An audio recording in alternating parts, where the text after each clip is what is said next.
This past week has been a very difficult one for the greater American Jewish community. After the shooting last Shabbos, the last day of Pesach in the Chabad of Poway, California, the second such shooting since Rosh Hashanah of this year. And we are reeling. We are shocked, we're saddened, we're in mourning over the fact that Jews have been killed in a shul in the United States of America, something we would never have imagined. And we try on some level to be able to process, to be able to make sense of such a tragedy. Ironically, this week's Parsha is Parshas Acharei Mos, and it speaks to a time when the Jewish people were also mourning a tragedy. It was after the death of the sons of Aaron. Aaron himself was silent, but the people couldn't make sense, couldn't understand what had just transpired. And so the Torah mentions that Hashem transmitted certain rules to Moshe to tell his brother Aaron after this tragedy had occurred. And Chazal, our rabbis, tell us that when it comes to tragedy, we respond by being reflective. Hachai yitein el libo, those who are living need to think to their hearts as to what transpired, what happened. And so I'd like to share the following thought, which is a thought brought down in this week's parsha by Rav Chaim Volozhiner, Zecher Tzadik Livracha, and he explains as follows. He says, Yesh Sefer Musar Echad Asher Lo Nimna Ben Sifrei Musar. There is a sefer, there is a book of lessons, which is not found in the book of lessons, book of rebukes, of the books of rebuke that are out there. V'yafal pikein, and nevertheless, Hu Musar Gadol L'chol Adam, it's a great Musar, it's a great lesson to every human being. And that is, even though it's not a book, he says that is a watch. Im yaniach ha'adam l'neged einav es hasha'on, if a person looks at a watch, v'yabit, and they look, v'yaspor, and they count.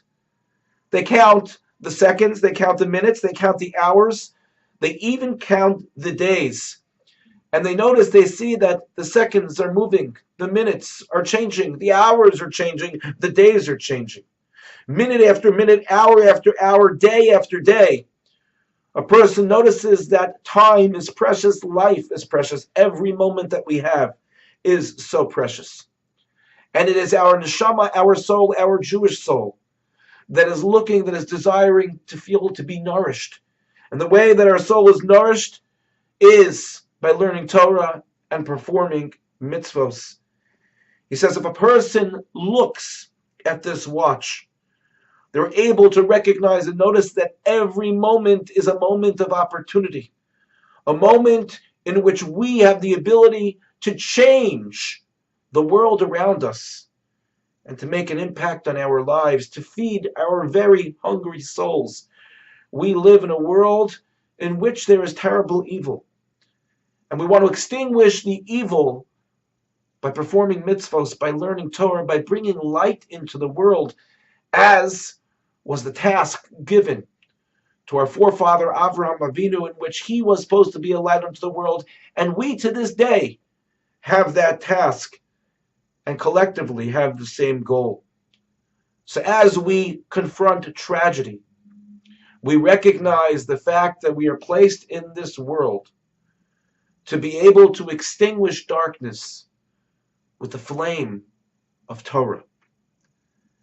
And we're able to step back and recognize that we each of us has our role, has our place among all of the Jewish people to bring that candle, to bring that brightness into this world in order to extinguish all of the darkness that rears its ugly head.